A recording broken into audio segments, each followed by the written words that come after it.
Breakdown cost nak tengok One Championship dekat Lumpan Stadium. Ini mesti nak tengok Jojo lawan dengan Ondash kan. Berapa bajet yang kena prepare kalau nak tengok match ni depan mata dekat Bangkok?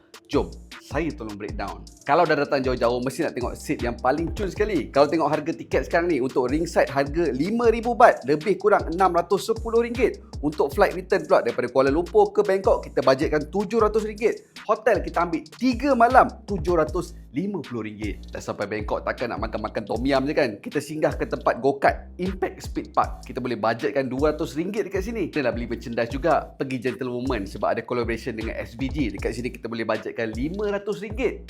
Untuk makan 4 hari 3 malam bolehlah belanjakan RM400. Untuk transport daripada hotel ke stadium, nak jalan-jalan boleh bajetkan kat sini RM300. SIM card dengan insurans boleh prepare RM80. Untuk emergency buffer kita preparekan RM300 ekstra.